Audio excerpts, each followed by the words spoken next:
There's a silence that happens just after a pin is pulled from a grenade. A terrifying vacuum. Charlie Casanova aimed to fill that silence by making the kind of splash on the national stage that projectile vomit might make on the tricolour. The film about the cancer of class hatred, we knew that a bunch of unknown working class wannabes making a movie for €900 hadn't a hope in Catholic hell of punching our way into the national political consciousness. There was no precedent for what we were doing. Shot in 11 days for next to nothing, we had an inarguably distinctive film on our hands, but politically or artistically, Ireland is not a country that rewards independent thought or deed. We were supposed to be supplicants, the consumers and the consumed. We were Brand Ireland, and rubber-stamped by organisations like Culture Ireland and the Irish Times and Enterprise Ireland. Anything outside that reductionist ideology was dismissed to the wilderness of indifference. Born screaming, Charlie Casanova was destined to die in silence. But then something happened. A massively lucrative setting, Culture Ireland and Enterprise Ireland, had been looking for a foothold at South by Southwest for years, and they had finally found that in the form of our little film. Now, we filmmakers may have been broke, but Culture Ireland had been set up to promote Irish art and artists abroad. We were providing Brand Ireland with a Trojan horse that would get them into the greatest little whorehouse in Texas. We approached Culture Ireland, and the support they offered was so fucking small it wouldn't cover a bed and breakfast. We should have walked away. We should have told them where to ram their grand. But having borrowed to book the flights, people had to be paid back. So we reluctantly opened wide and swallowed our first taste of national cultural support. We found our way to our 2-star hotel on the other side of the highway, a mere 20 miles outside fucking town. We didn't care that it was 3 of us in one room, or that we couldn't afford to rent a car, or that getting out of Austin was going to prove to be a daily comical scenario. We were, after all, at South by Southwest, and we working class boys were flying the flag for Ireland. In the heart of Austin is the convention centre, a massive multi-storey explosion of activity where globally known businesses paid buckets of cash to secure lucrative stalls on every floor. The embrace from everyone was truly beautiful, except for one stall. The staff at this stall were strangely unfriendly, awkwardly removed, hostile even. Brand Ireland was in South by Southwest for the first time. They were holed up in an all-expenses-paid, top-of-the-range hotel in the heart of the city. We may have opened the door for them, but those administrators of culture and enterprise strolled through that door like we were wet, cold shit on their shiny high heels. We received standing ovations at the Galway Film Fleadh and won Best First Film.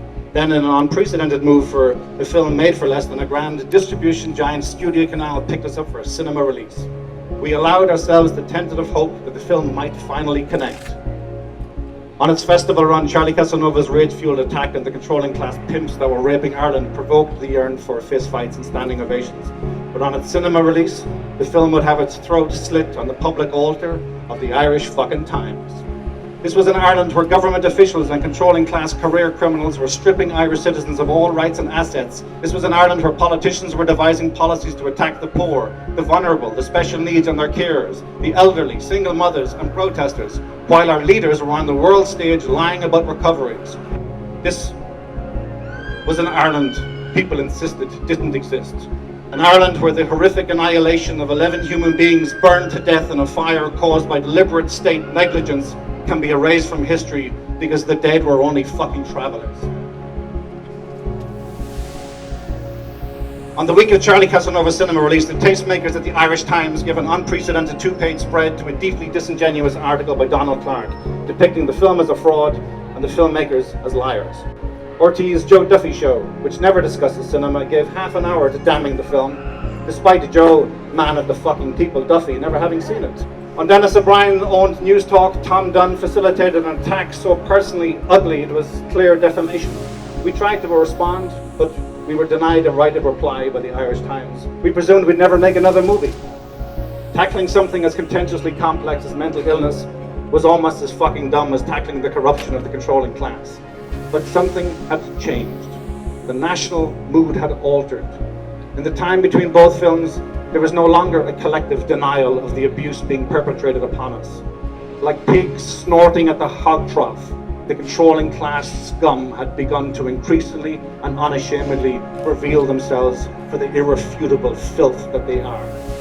Patrick's Day was again selected to premiere at South by Southwest, and Brand Ireland flew a huge contingent of business folks to Austin.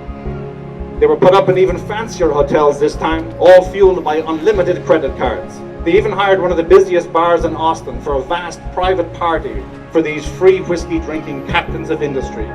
In the few short years since Charlie Casanova, Enterprise Ireland and Culture Ireland had snuck their heavily funded selves all the way to the top table of the South by Southwest business orgy. And how did they repay us, stupid Cupid filmmakers, for getting them there? With the same contractual obligations as before, Culture Ireland offered precisely the same paltry support to Patrick's Day that they had offered to Charlie Casanova. Enterprise Ireland do not own Ireland. Culture Ireland sure as shit do not own Irish culture. Art and culture and enterprise belongs to the artists and the audiences. Art belongs to the renegades and the mavericks and the lonely looking to make sense of the madness. Art belongs to the streets, to the bedsits, to the silent screams. Art belongs to the ones who empower, to the alchemists, the humanists, the fucking dreamers, to the ones who put everything on the line to capture a moment of magic that might give us a sense of our collective magnificence. This is why art is dangerous. It throws down the most profoundly humanistic gauntlet to the subhuman politicians. As a footnote, Charlie Casanova would go on to prove itself eerily prescient when the real and ongoing rot of Irish society became increasingly exposed through banking corruption and governmental facilitation of our national destruction. The film would go on to win further awards in Ireland, Australia, America and France, launch Emmett Scanlon onto the world stage. Patrick's Day would go on to scratch deep at the national taboos of loneliness and mental illness and the benefactors and victims of both.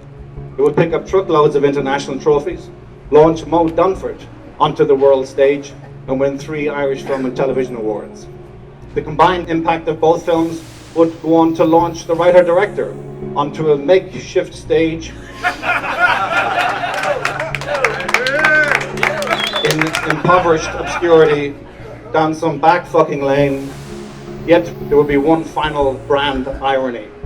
Because of an overwhelming public vote, there would be one newspaper forced to award us Best Irish Film of the Year. That newspaper would be the Irish fucking Times.